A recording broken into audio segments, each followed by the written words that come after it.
Both snowflakes fell in silence over Belleau that night.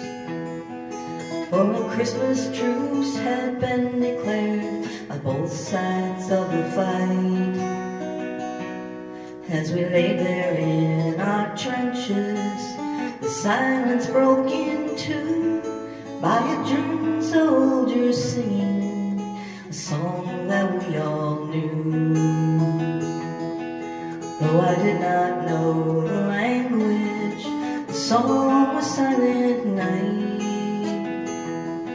Then I heard my buddy whisper, all is calm and all is bright. Then the fear and doubt surrounded me, 'cause I'd die if I was wrong. But I stood up in my trench and I began to sing along. Then across the frozen battlefield another's voice joined in, until one by one each man became a singer of the hymn. Then I thought I was dreaming, but right there in my sight stood a German soldier beneath the falling flakes of white. And he raised his hand and smiled at me as if he seemed to say, here's hoping we both live to see us find a better way. Then the devil's clock struck midnight and the skies lit up again, and the battlefield where heaven stood was blown to hell again. But for just one fleeting moment, the answer seemed so clear.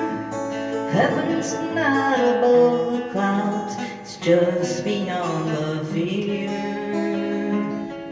No, heaven's not above the clouds, it's for us to find it here.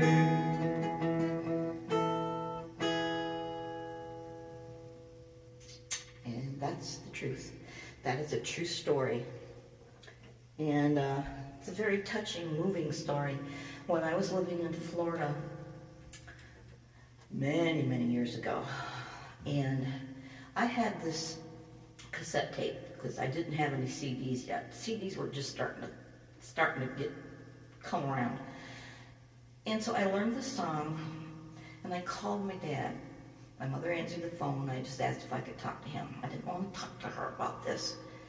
And every time both of them would be on the phone, she would do nothing except yell at him that he's being too loud in her ear. Well, when you're talking two people in the same house, yes, it's going to be louder. But every single phone call, she'd say that to him. And then you go, I got to go, Gail, bye. And he'd hang up. So that's why I asked her if I could talk to just him. So I talked to him about this incident here, not incident, this thing that happened.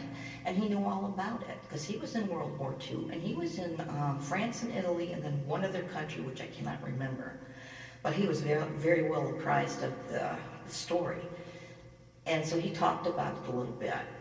So then I told him I was going to read him the words, because if I just sang them, he may not understand all of the words.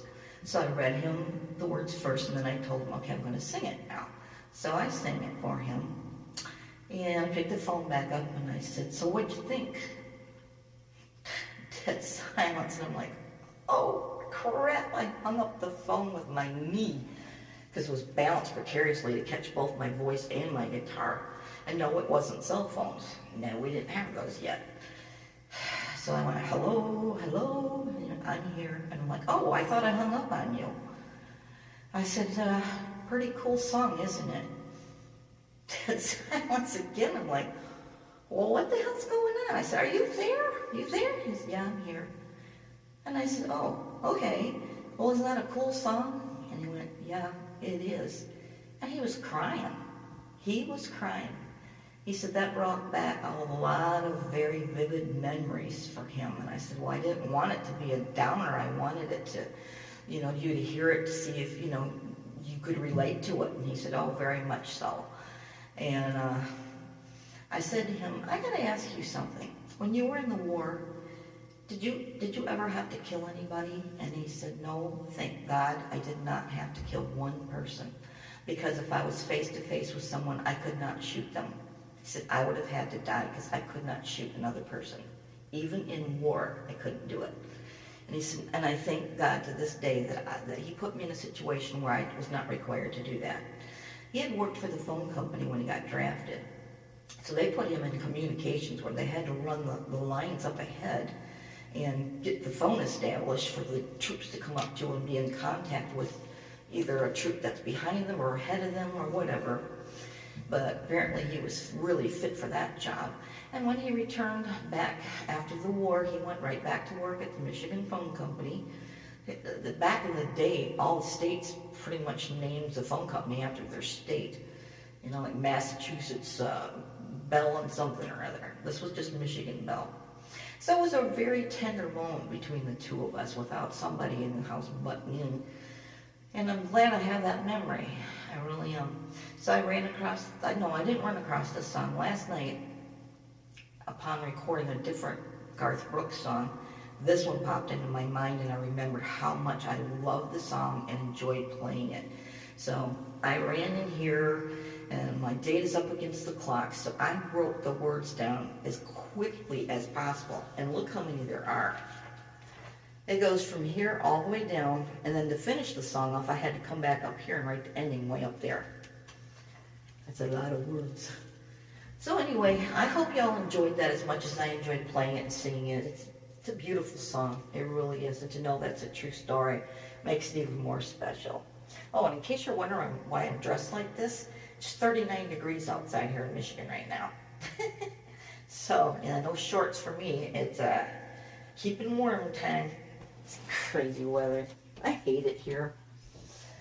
If I was in Florida, I'd be bitching it's too hot, though. Bye, kids.